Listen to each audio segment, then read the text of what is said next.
From the station working for you, this is Good Morning Indiana, streaming now. It's Thursday, August 20th, and right now on Good Morning Indiana. New details this morning on additional unemployment money on its way to Hoosiers. We talked to the Department of Workforce Development about who's eligible and when they'll start sending new checks. We knew that we could not send them back into the school setting. Not all students are returning to the classroom this year. Instead, they are homeschooling. Why one mom says becoming her children's teacher is the smartest and safest option for them. Indianapolis officials are taking new steps to improve safety downtown. We'll explain the investments they're making to prevent crime as well as help the homeless in our city. Grandeur of it all, it was breathtaking and left us speechless, really. And with the Indy 500 just days away, for some, the track is a reminder of something very different than racing. What the Indianapolis Motor Speedway means to the family of fallen IMPD officer Brianne Leith ahead of race day. A jam-packed show. Thank you for joining our team here on Good Morning Indiana. I'm Lauren Casey. Good morning to my colleagues, Todd Clausen and Rafael Sanchez. Social distancing still from home. Rafael, good morning to you. Lauren, good morning to you on this Thursday. If you liked Wednesday, Todd Clausen, you're going to love Thursday, because if you step outside right now, you're going to think, do I need a jacket? Is this August? What's going on? Yeah, I saw people on social media yesterday saying, oh, it feels like fall out there, because you did need the jacket yesterday morning. And you do again this morning in some locations. Logansport right now down to 50 degrees, so it's cool to the north, running a little bit warmer in downtown Indianapolis. Officially 63 is the temperature at the airport in Indianapolis, with a beautiful view of IMS and beyond towards downtown Indianapolis there. And here are some of those other temperatures across the area. 55 in Lafayette, 56 is the current temperature in Muncie, as well as Bloomington. So definitely may need a light jacket for a few hours this morning, especially if you're out and about before the sun comes up.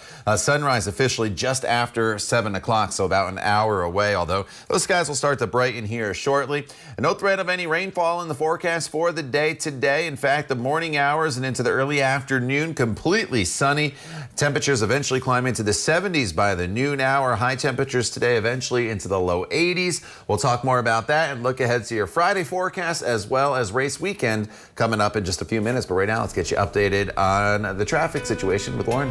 All right, Todd, thanks so much. Here's a look at your commute as you're heading out the door this Thursday morning from our INDOT traffic camera south of the downtown area. I-65, a view here at Keystone Avenue, that major construction project on the bridge over Keystone Avenue. That's where the southbound side has been taken down. The southbound lanes shifted to the northbound side for the time being, so just be aware of that traffic shift. Take it slow as you head through that area. Northbound side, that is straightened back out after that long-term changeover that you had to do in that direction. So just use caution as you're heading through this area. It is an active construction zone. Right now, everything looks to be traveling up to speed. Rafael? Lauren, good morning to you again. And new this morning, let's talk money. More details on the unemployment benefits, which will impact about 200,000 Hoosiers. Instead of getting an extra $400 as the president promised, it will only be $300, and instead of getting that over several months, it may only be for several weeks. Who is eligible for these dollars, Josh, and when will they get the money? And so the $300 would get added on top of the weekly benefit amount, again, so long as it's above that $100 amount. But in 2 to 3 weeks, we'll start those benefit payments. How long they last is sort of the next relevant question. And right now, I think that it'll depend on how many states opt into this program. A lot of folks are just frustrated. You know that because you have hundreds of people answering calls. So how do you respond to the frustration that many Hoosiers are still feeling as they wonder what is going on? What we're really focused on doing is making sure that we take the available federal funds and that we implement them as quickly as possible and try to provide them as accurately as possible to Hoosiers. And that's really what we're limited to do. So I do understand there's some frustration. I mean, for us, this is as complicated to implement as anything that we had envisioned, prior to it coming out. And so it's going to provide some challenges. But I think we're just trying to stay focused on doing the best that we can in a difficult circumstance and provide benefits to eligible Hoosiers. Josh Richardson with the Department of Workforce Development, we thank you so much for explaining what is a complicated issue here on WRTV. Thank you so much. more details this morning. Your payments would be retroactive to August the 1st, but you may not see any money in your accounts until September. And by the way, the state's overall unemployment fund is running out of money, so the state will need to take out a federal loan to make and continue making payments to you. Here's the good news. Getting out that loan is not uncommon, and you will not notice any changes to your payments and will have no impact on your payments moving forward. Lauren? Raphael, thank you. Here at 6:06, we know more and more Indiana families are turning to homeschooling amid the pandemic as thousands of kids are starting the school year, some in person, some virtually. We can tell you one Indiana mom is taking on the role of teacher for her children. Our Alyssa Donovan has those details. Alyssa, good morning. Good morning, Lauren. The Indiana Association of Home Educators is a great resource for anyone looking to homeschool their children. Since the pandemic, the organization has received an influx of parents looking for information. And we spoke with one mom who says she's using multiple different tools to rise to the challenge. My daughter Ada is 10 and my son Oscar is 6. And instead of returning to classrooms this year, Liz Boltz-Ranfeld's kids will be at the kitchen table, sitting in bed, or doing their lessons in the backyard. For now, Ranfeld is just homeschooling her daughter, who's in 5th grade, while opting for virtual learning for her son through his school district. The choice for their family to do some type of distance learning was an easy one. My husband has several pretty serious chronic respiratory diseases, and we knew that we could not send them back into the school setting. Ranfeld is using a mixture of strategies for her daughter's curriculum, including workbooks, activities, and OutSchool, an online platform for virtual classes. Some of them have homework, some of them don't. Some of them are one-time classes that are an art project or talking about a history lesson. Others are ongoing classes that you take week after week and do writing. While they don't plan to homeschool forever, right now, it's what's right for their family. It makes us feel safer because we know that we are limiting not just our exposure to COVID, but specifically my husband's exposure. He would have very severe health implications if he were to get sick. Ranfeld also feels since she is now working from home and has the ability to homeschool, the choice is also helpful to keeping others safe. That by keeping them home and keeping them out of the classroom, we're helping to reduce the number of students who need to be in the classroom. That's one fewer kid that's crowding the room in terms of making distancing difficult. And Redfield says if you are interested in homeschooling, the best advice she can give is to reach out to those who are experienced. She actually joined some Facebook groups and reached out to parents who are experienced in homeschooling to get some of her ideas. Reporting live, I'm Alyssa Donovan, WRTV. Alyssa, thank you. The time right now is 6:09. Hundreds of new coronavirus cases continue to be reported right here in the Hoosier State. The Indiana State Department of Health is reporting 506 new positive cases.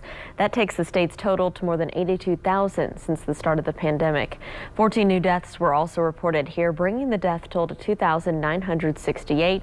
More than 934,000 Hoosiers have been tested for the virus so far. 8.8% of those tests have come back positive.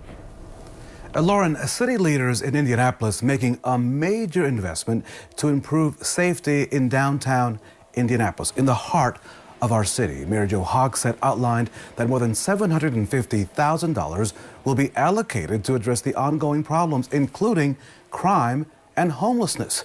Some of that money will be used to increase the number of security cameras as well in the downtown area. It will also launch Downtown Indy Inc.'s Safety Ambassador Program. That program will employ civilians and cadet police officers to conduct more foot and bike patrols. Additional money will also be used to help those experiencing homelessness by offering housing to 500 people. With that rapid rehousing, that will allow homeless folks to be housed for up to 24 months.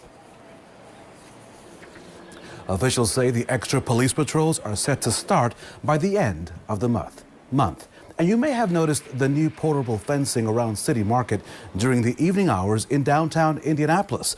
City Market officials tell WRTV that they spoke to their security partner and determined the fencing was a good strategy to discourage overnight violence and crime near City Market, and it helps them enforce their daily hours. That fencing will be placed every night when the market closes and then taken away the following morning prior to opening.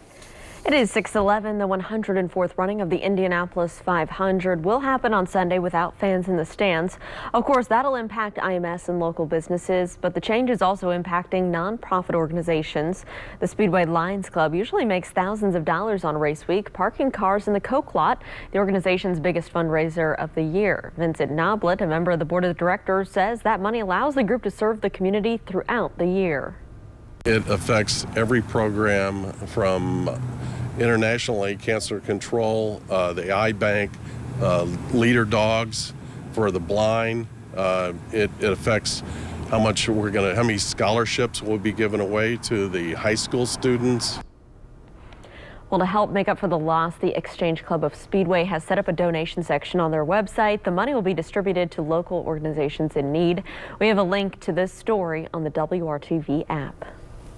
So it's been quite a bummer, as you know, the pandemic impacting all of Indy's 500 events. But now you can enjoy the spirit of the season safely from your vehicle. So let me take you there. Today you can visit the McDonald's on 71st Street for a drive-through community fundraiser. It will feature the 500 princesses, some pace cars, and of course, some giveaways. The McDonald's will also donate a portion of the day's sales to the 500 Festival Foundation, which provides health and education programs for free for Hoosier youth. The fundraiser began just minutes ago here at 6, and it runs all the way through 5 this evening. And for more on the greatest spectacle in racing, we have another WRTV Trackside special tonight. Tony Kanaan joins our Dave First to look at how the pandemic has changed preparations for this year's race. Brad Brown sits down with last year's Rookie of the Year. Jared Andretti remembers his dad, John, and a Throwback Thursday with Danny Sullivan. All of that and more tonight at 7:30, only here on WRTV. Let's get a check of our Thursday forecast this morning with Todd Clausen.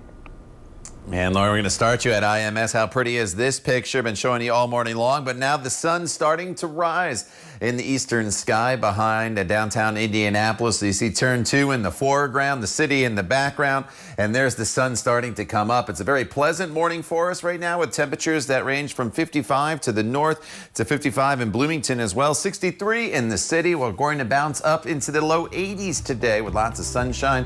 More on that forecast for you coming up when Good Morning Indiana continues right here on WRTV.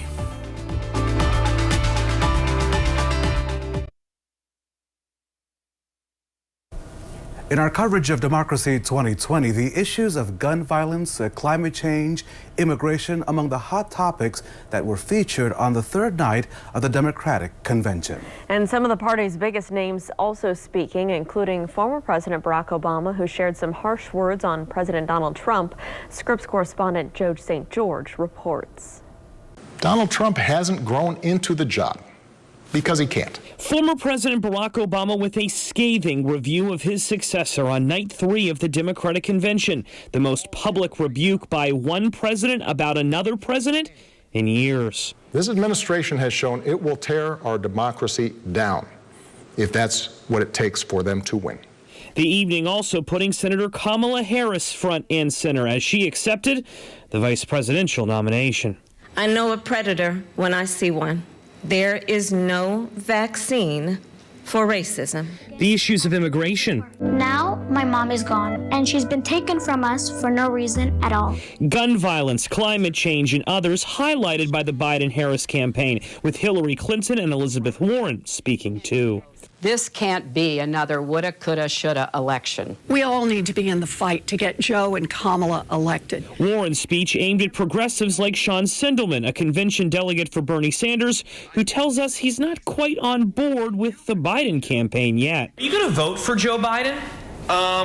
I'll be honest, he has to earn my vote. As for President Trump, he was live tweeting while President Obama was still speaking, saying he spied on my campaign.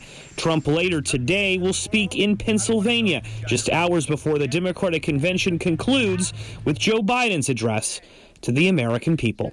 In Washington, I'm Joe St. George. It is 6:18. President Trump is calling for a boycott of Goodyear tires after an employee posted a viral photo of the company policy banning Make America Great Again attire. The company's viral tweet showed that a slide here during training at a Goodyear plant said Black Lives Matter attire was acceptable, but MAGA and other materials were not. The president later tweeted telling people not to buy Goodyear tires. Goodyear responded saying that the training slide was not distributed by corporate, but explained that they do ask associates to refrain from displaying support for any political campaign or party. It is 6:19. Let's toss things over to Todd at home for a look at what we can expect as we head out the door this morning. Todd.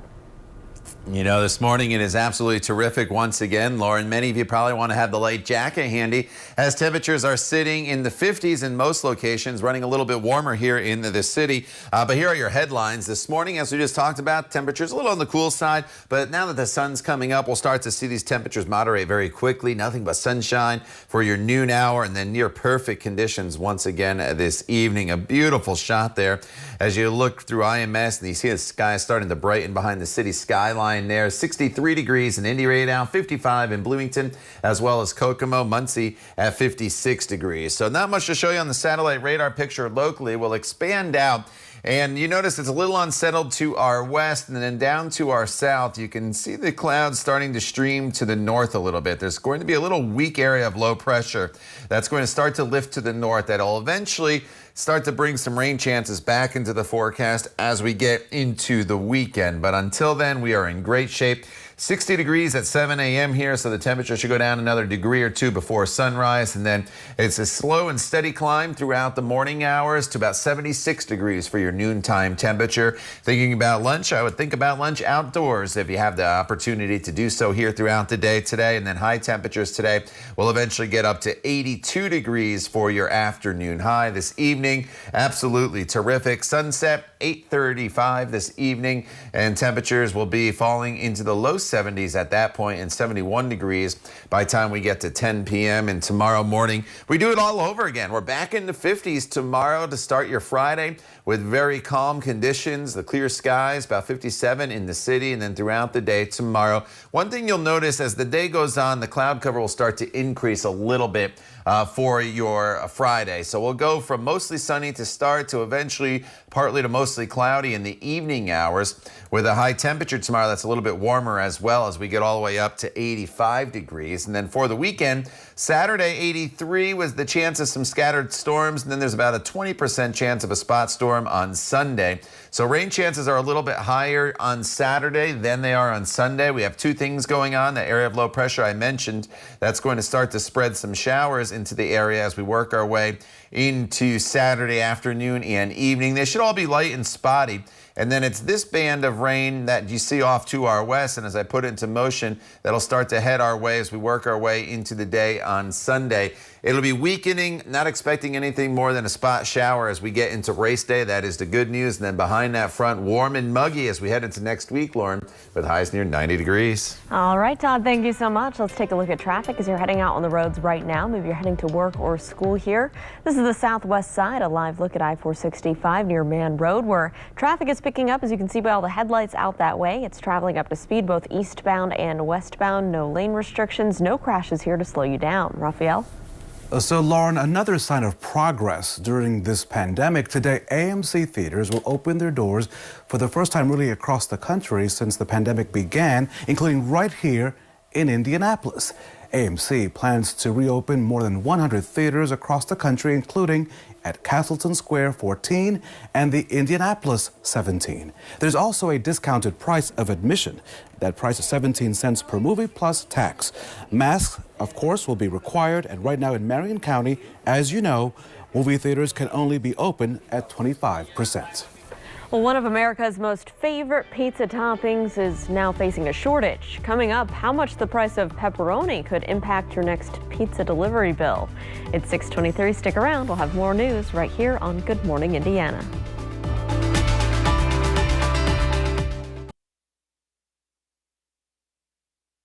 Welcome back. It is 6:25. Raphael, it is time to talk about what's trending at 6.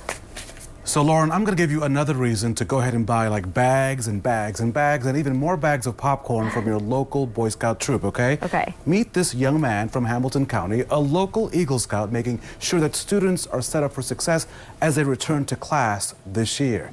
You see, Kevin Wang is a junior at Carmel High School right here in Hamilton County, and for his Eagle project, he collected enough school supplies to fill 15 boxes and also built 3 bookshelves. He and fellow scouts also wrote 800 notes of encouragement for students. Kevin dropped off those donations at the Avondale Meadows Middle School yesterday afternoon. Congratulations to him and to all the scouts. That is very cool. Good for him. Okay, Raphael, this is the opportunity of a lifetime. I don't know if you've seen this viral video, but I have, and I'm so impressed. An 11-year-old Nigerian boy has been offered a ballet scholarship in the United States after this video of his performance in the rain went viral. He's a beautiful dancer. The Washington Post says the American Ballet Theater also arranged for Anthony Madu to get some internet access for virtual training for this summer. That's so cool. You were an amazing dancer as well. He's an amazing dancer. Yeah, he's Let's great. keep the dancing theme going on this morning, Lauren, because keeping the arts vibrant and viable is a passion and a mission for Vicki Lyris. We know her. She's our hometown hero. On this Thursday, Vicki runs the Indianapolis Ballet and is committed to making sure that artists and performers make it beyond this pandemic. Congratulations to Vicki and to all those who support the arts. Todd Clausen, a beautiful day in central Indiana. A big thank you from all of us. Yeah, you know, it's going to be absolutely terrific here, Raphael, as we go throughout the course of the day. Today, we're going to feature lots of sunshine in this forecast as we go throughout the day today. So as you head off to work, temperatures right around 61 degrees. Heading home from work, lots of sunshine as well. And right around 80 degrees for your high temperature. The humidity remains low throughout the day today. Doesn't get much better than this. So just grab the light jacket this morning as you get going. You'll be able to shed that, though, pretty quickly as the skies continue to brighten here and the sun will eventually start to warm us up. Enjoy today because some changes arrive in the forecast as we go forward throughout the course of not only your Friday, but into race weekend as well. More on those coming up in just a few minutes. All right, Todd, thank you. So the next time you order pizza from your local pizza shop, you may notice it costs a little bit more. Consumer reporter John Matarese shows us why pepperoni is the latest pandemic shortage. Did we really need another shortage after fighting for toilet paper, wipes, and coins all year? Well, now it's pepperoni that's in short supply. Pizza fan, don't be surprised if your next pepperoni pizza costs more. That favorite pizza topping is the pandemic's latest victim, with the cost doubling in recent weeks in many stores. Bloomberg News blames 2 things. 1, soaring demand for pizza, with people ordering more pizza while stuck at home. And 2, shutdowns of pork processing plants, the same issue that sent meat prices soaring back in June. Bloomberg says large chains like Domino's have not had to adjust prices because they locked into long-term contracts. But it says your neighborhood pizza place may have to charge you more because they're paying more. Pepperoni may be the most popular topping, but it's not the only topping, so consider changing up your order a bit so you don't waste your money. I'm John Matarese. Good morning, Indiana. From the station working for you, this is Good Morning Indiana, streaming now. Now on Good Morning Indiana on this Thursday morning, here's a look at your 6:30 news feed. The State Health Department reported a drop in new COVID-19 cases, though there was also a drop in the number of people who were tested. The department says 506 new positive cases were reported. We'll get an updated number on the latest situation in the state today at noon. And new numbers from Purdue and IU show only a small number of returning students tested positive for COVID-19. Both schools released the latest test results on Wednesday. At IU, about 1% of the more than 14,000 students who will live on campus or off campus were positive for COVID-19. And then up at Purdue, less than 1% of students who have gotten their test back have the virus. For the first time since March, the Indiana War Memorial is open once again. The hours are 9 to 5, Wednesday through Sunday. You will be required to wear a face covering, and walking tours are limited to 10 people. The Soldiers and Sailors Monument on Monument Circle remains closed because the spaces inside are too tight for social distancing. Cooper Tire and Rubber Company has outgrown its distribution center in Franklin. The company says it is moving operations up the road. Cooper Tire has broken ground on a new distribution center that will be built just off I-65 in Whiteland. The 1 million square foot building is set to be complete sometime next year. Welcome to Good Morning Indiana on this Thursday. Lauren, good morning to you. And of course, if you love the sunshine, Lauren, then I think our Todd Clausen has quite a deal for all of us that are waking up this morning in central Indiana, which is great news. Yes, he's really delivering this week. Todd, we had a beautiful day yesterday. Can we do a repeat this Thursday? Yeah, your wish is my command there, Lauren. We will repeat the day today, and the only difference, a couple degrees warmer later on this afternoon. We should get up into the low 80s, but this morning, just like yesterday, we're in the 50s in most locations. The exception is the city, which is holding on to temperatures in the low 60s. But what a beautiful shot of the sun coming up with the city and the skyline there, and obviously IMS in the foreground. The temperature in Indy, as I mentioned, 63 degrees, down to 54, though, in Bloomington. 55 is the current temperature in Lafayette, and if you go even further north of Lafayette, Logansport hovering right around 50 degrees this morning. So it's a chilly start to the day. A light jacket may be needed, but otherwise we are in great shape here throughout the day today. Temperatures with mostly sunny skies from start to finish will warm pretty quickly throughout the morning hours. 76 degrees by the noon hour. On our way up to high temperatures today in the low 80s. Yesterday we were right at 80 degrees. I think today, Lauren, probably about 82 to 83 degrees for your afternoon high, but with the low humidity out there, it'll still feel absolutely wonderful. All right, Todd, that sounds pretty good. Let's take a look at traffic as you're heading out on the roads right now. The good news, I can tell you, no crashes to slow you down around the metro area. Here's a live look in the downtown area at I-65 at West Street and MLK, where things are traveling smoothly. Do want to let you know, though, about a ramp closure. The on-ramp from West Street to southbound 65, eastbound I-70, that's now closed for road construction. Crews are planning to reopen that Friday, September 4th, around your lunch hour, if the weather is permitting that to happen.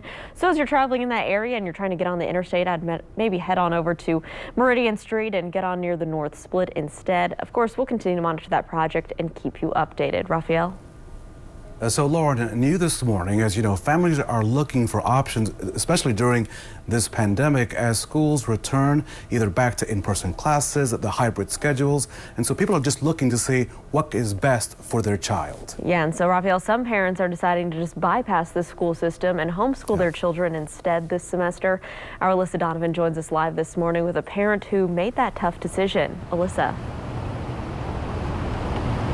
Lauren, more and more families are turning to homeschooling this year as a safer option to educate their children during the pandemic. And I spoke with one mom who's doing that homeschooling for the first time this year, and she's using multiple different resources to rise to the challenge. Liz Boltz-Ranfeld is homeschooling her 5th grade daughter, Ada, while her 1st grade son, Oscar, does virtual learning through his school district. Ranfeld says she's using several different methods to teach Ada, including workbooks, activities, and OutSchool, which is an online platform for virtual classes.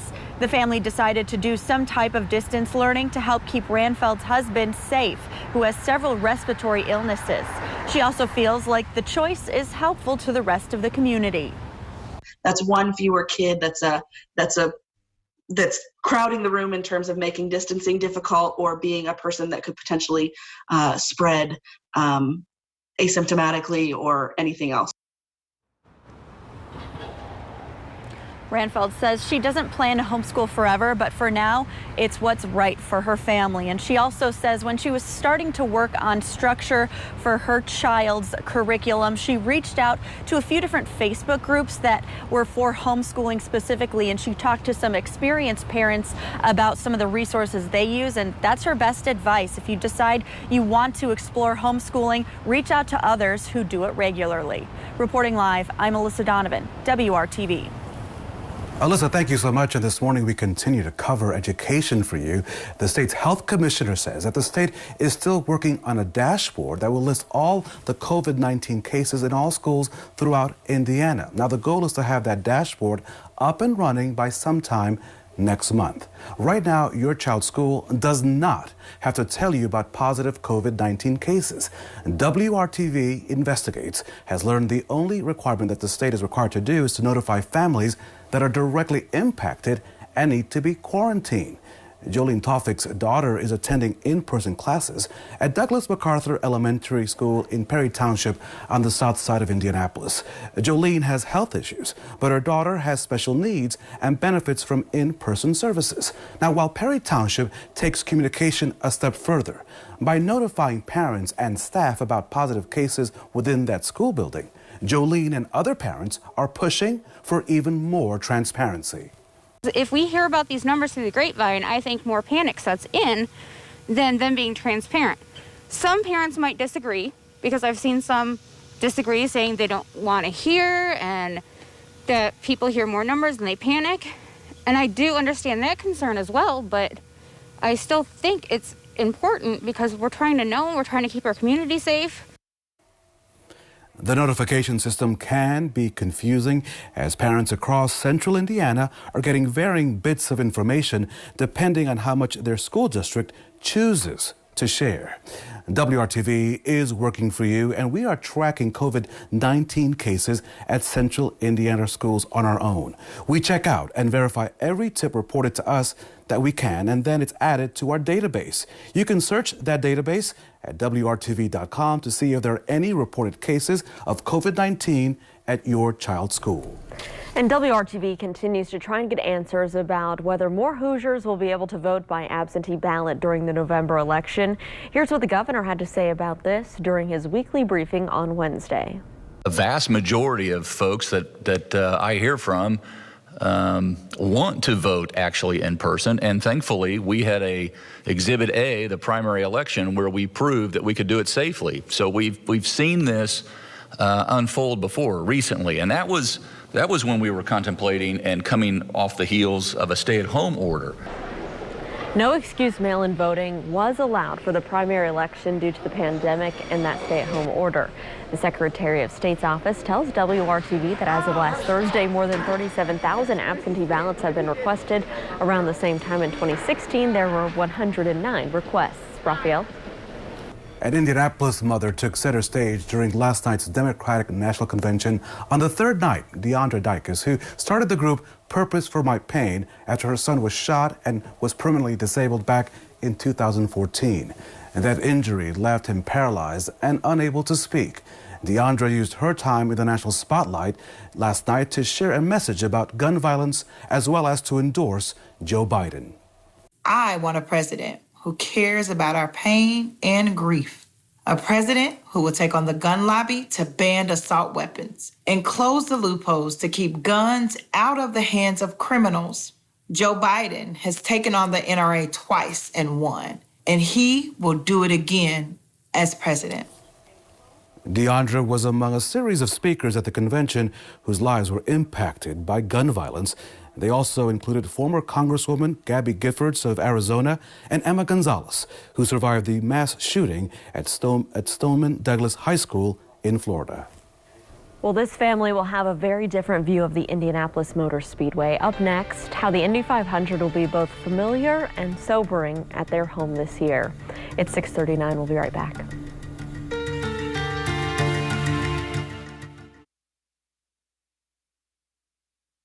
Welcome back to Good Morning Indiana. So, Raphael, the Indy 500 is now 4 days away. The May race, of course, the May race was, of course, moved to August because of the pandemic, but it will still be a special race weekend for one Indianapolis family. Yeah, so this iconic racetrack has really taken on new meaning for many people. Those remembering a hero, those in need of a diploma, and those hoping for the end of a curse. The Oval at 16th and Georgetown, where speed is defied, where drivers dream of a destiny with the Borg Warner Trophy, a place that shifted gears, bending to the curves of history, serving as an airfield during World War I, and during this pandemic, hosting for the first time ever a high school graduation in May for seniors at Speedway High School. In April,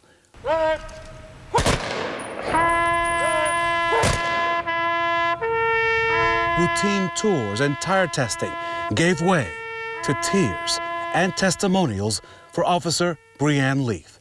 Another historic first, as IMS held a funeral for a police officer killed in the line of duty. She deserves something magnificent and as big as that. She was always kind, and she always tried to do the best and help somebody out. Because of COVID-19, the track offered the best and biggest space and place for officers to social distance. Grandeur of it all, it was breathtaking and left us speechless, really. It'll ever be etched in my mind. Brianne's parents have never been to a race because as members of law enforcement, they usually worked on race day.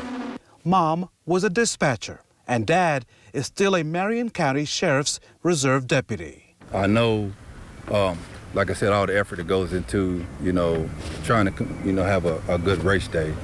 So the day of the funeral, when everything went in with the officer, just all the planning and stuff, it blows your mind. The couple, who raised a community champion, is well aware of those on track to make history.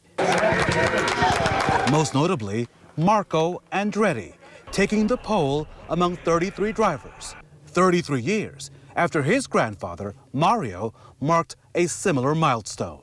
I grew up with Mario, so went in and, so it's like to see that name, Andretti, so that name means a lot to the 500 fans, so, I hope he has a good day. For the Leaf family, the Speedway is a place of solace. To them, a sight like no other.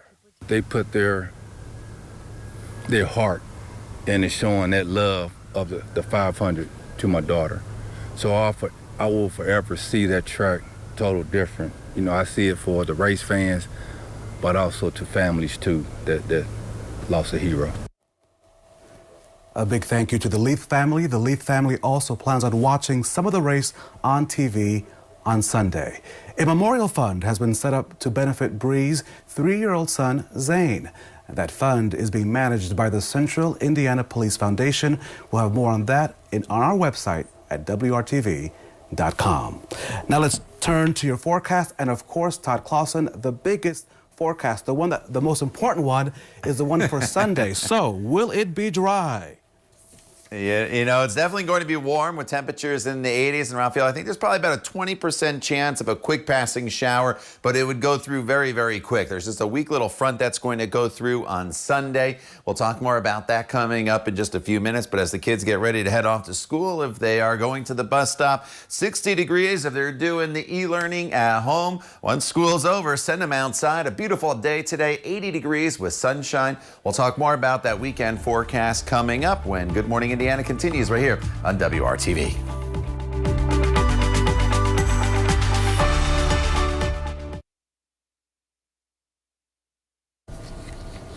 Welcome back to Good Morning Indiana. And Lauren, for this story, I'm going to read very slowly because it's time for a familiar tradition of Indy 500 weekend here in Indianapolis. And here's why. Yeah, so Raphael, yesterday was the annual Zoopolis 500, a thrilling race that features incredible speed, astonishing navigation skills, and a refreshing reward for the winner. Since a lot of us, we know, have been watching sports from the years gone by during this pandemic, it's not a whole lot's going on. Our editor, Mark Schutz, put together this recap for us as if yesterday's exciting race was from yesteryear. Take a look.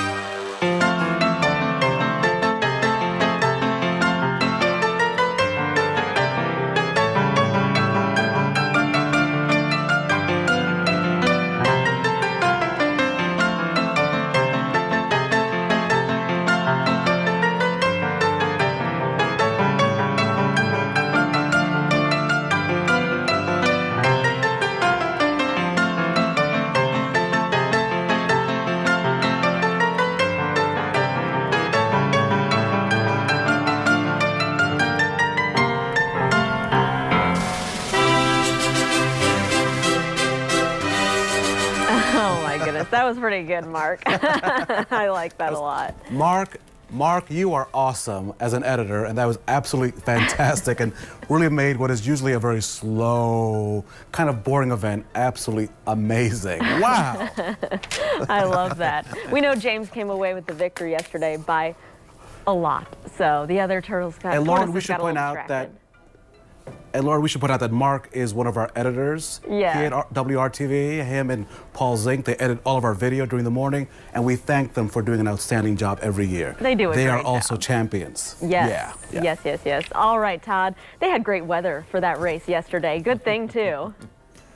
Yeah, there's no rain delays yesterday for the Turtles. Just, slowly making their way towards the big fruit bowl there at the end of their track. And we have no rain in the forecast today, so it's a good forecast going forward. Here's a live look in Bloomington where the skies are starting to brighten across the campus of IU. And anywhere you go this morning, temperatures are in the 50s. The exception, Indianapolis, running just a little bit warmer here at 63 degrees, 55 in Tipton. But you see those patches of blues there? That's where temperatures are in the 40s in some locations. So it's another cool morning for us all across the area. So some of you may want the light jacket as you get going on this Thursday morning, but you'll be able to shed that jacket pretty quickly here going forward soon as the sun continues to get higher above the horizon. Sunrise officially just after 7 o'clock here this morning. We'll have clear skies throughout the entire day today. So as we work our way throughout the next few hours, temperatures will be in the 60s until about 11 a.m. That's when we make the jump up into the 70s. And then as we progress into the afternoon hours, your high temperature today is going to top off at 82 degrees. That's just about a degree or two below our average high for this time of year. But with the low humidity, it'll be absolutely comfortable out there. Just like yesterday, the only difference, honestly, between yesterday and today is yesterday's high was 80 degrees. So it's going to be about 2 to 3 degrees warmer today. This evening, we'll cool off into the 70s pretty quickly once again. And then as we work our way into the overnight hours, tonight's the last night of the real comfortable sleeping weather where you can open the windows and let the cool, refreshing air in. Temperatures tomorrow morning will be in the 50s. But as we go throughout the day tomorrow, you're going to notice two things. It's a little bit warmer, mid-80s, and then skies will also turn partly cloudy after a sunny start. So we'll increase the cloud cover a little bit.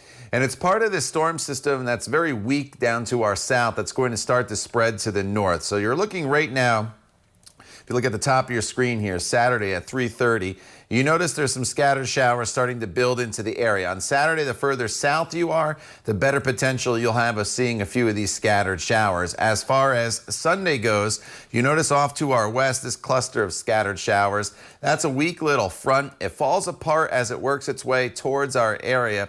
But with the 500 running just a little bit later with that 2:30 start this year compared to the noon start, there will be that potential of a quick passing shower, but we should not, it's only about a 20% chance. So I'm not really expecting any big issues. If for some reason it did hit the track, it would be very brief and on its way. Then temperatures next week will be in the upper 80s to near 90 degrees. So that's why I enjoy today this comfortable air mass, because a more humid air mass and warmer temperatures will be heading our way as we get into the weekend and next week. The time now is 6:53. You're watching Good Morning Indiana. We'll be back here in just a few minutes on WRTV.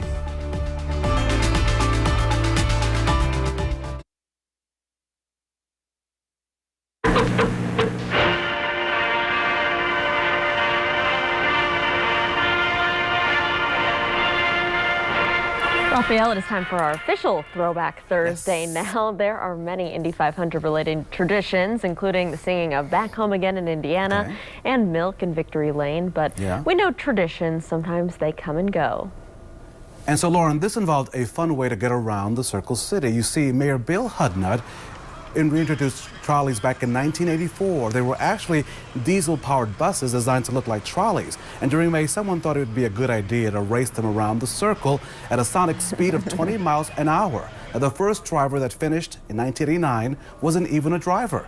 Chris Mears, the wife of Rick Mears, she crossed the finish line, beating Al Unser and Emerson Fittipaldi. She replaced her husband because he was out of town.